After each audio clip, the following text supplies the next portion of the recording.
YouTube? Seth back with Lost Legion TCG, here to do a magical musketeer deck profile. Muskets are a ton of fun. They're not the most competitive deck, but they are a lot of fun to play, and you can cheese a lot of wins out because there are still people who just don't know what this deck does. But we'll go ahead and get right into it. Starting off with the main deck, we play 3 copies of Magical Musketeer Caspar. Caspar is one of the 2 best muskets. He's your searcher. So all of the muskets, they activate their effects when a spell or trap card is activated in the same column as them. Whether you activate it or your opponent activates it, it doesn't matter. And Caspar adds a musket card from deck to hand. I believe it can add the spells and traps. Next up is 3 copies of Starfire. Starfire special summons a musket from the deck when a card is activated in the same column as it, so it's what sets you up for your bigger plays just by extending. We play 2 copies of Calamity. Calamity is really only important because it's a level 4. It does have an effect that comes up occasionally, but it doesn't come up too often. It targets a monster in your grave to special summon it in defense position.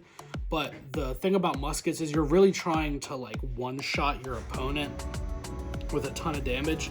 So Calamity does come up a little bit in the grind game, but not a whole lot.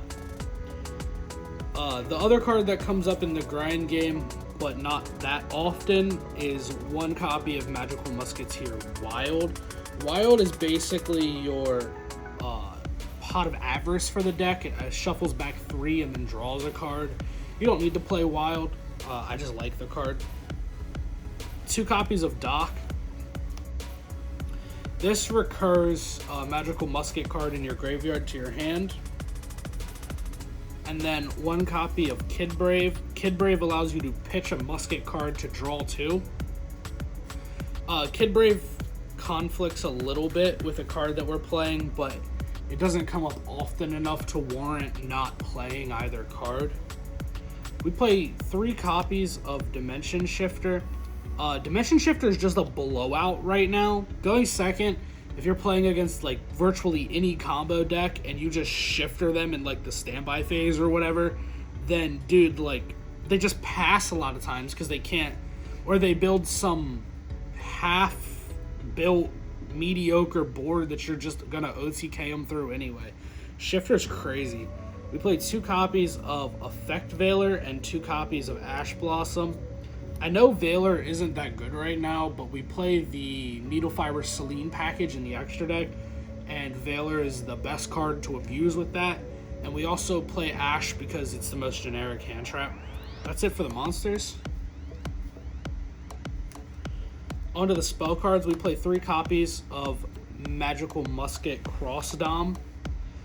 Cross Domination is your imperm on steroids, so it negates effects and drops attack to 0. So all of the musket cards can be played from the hand as long as you have a Magical Musket monster on the board. So like if you have Caspar on the board, you can play the spells and traps from your hand during your opponent's turn. So you're able to dodge cards like Cyclone and Harpy's Feather Duster and stuff like that. Next up is 3 copies of Pot of Prosperity. This card is pretty much a godsend for every rogue strategy under the sun. If you can't afford Prosperities, wait until there's a reprint and then buy Prosperities, because this card isn't going anywhere anytime soon. We do play 3 copies of Super Poly. Super Poly is really good in the Shaddoll matchup, and it's really good against Rogue. And building for locals, you play against a ton of Rogue. If you're going to play this at a higher tier event, then I would recommend probably dropping the Super Polys for this format and playing Parallel Exceed instead, to boost your rank 4 abilities and to also chain block your max. Next up is 2 copies of Triple Tactics Talent. Triple T is kind of hand trap insurance since Called By is limited now. Shouldn't be, but it is, and we have to live with it even though we hold our other 2 copies of Called By in our arms and cry every night. but we play Tactics instead. 2 copies of Forbidden Droplet. You can play 3 if you want to. I've never needed more than 2. It serves a similar purpose to Cross Dom, and it's not quite as good because you can't search it, but Droplet does come up. 1 Harpy's Feather Duster to clear your opponent's back row, and then plus 1 copy of Monster Reborn as it's a power spell card. 1 copy of Instant Fusion. We play a number of Instant Fusion targets in the extra deck, and Instant Fusion actually serves multiple purposes within this deck. We would play 3 if we could, but unfortunately we cannot. And then 1 Brick, which is Double or Nothing. Obviously, with seeing Double or Nothing, you know that we're playing the Utopia Double package, which you play a crap ton of level 4s, so getting into the rank 4 Utopia Double is not that difficult.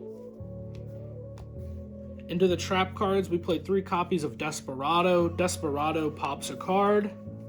We played 2 copies of Last Stand. This is your Omni-Negate counter trap. You want to have one of these in your hand virtually at all times.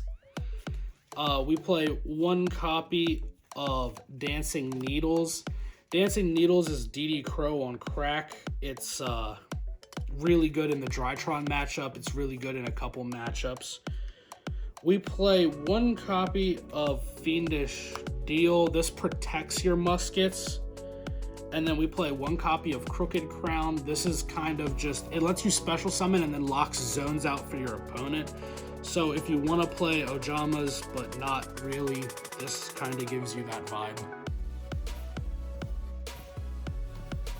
Onto the extra deck, we play 3 copies of our in-archetype Link monster, Magical Musketeer Max. Max is absolutely insane. You can special summon monsters up to the number of spell and traps your opponent controls, or you can add spell and traps up to the number of monsters your opponent controls. This card you can plus like crazy. Like there's no tomorrow. You can just gain like almost infinite resources. We play 1 copy of Link Karibo. Link Karibo's here to turn our instant fusion target.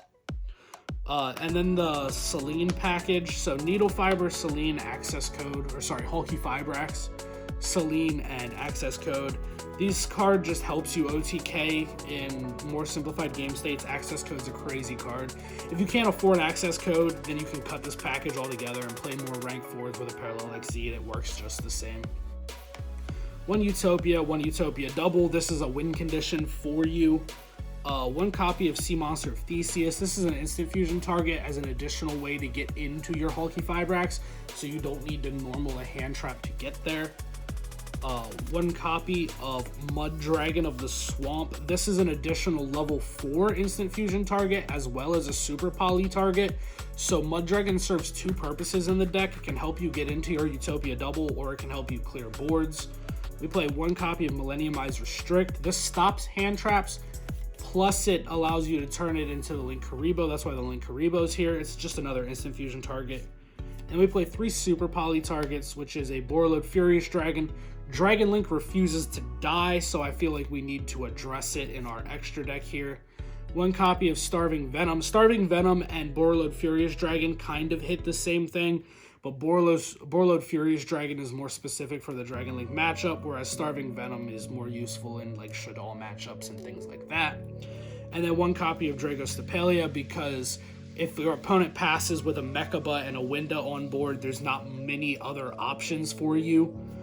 Plus some of your monsters in your main deck are dark, so you can go ahead and use those if you have to.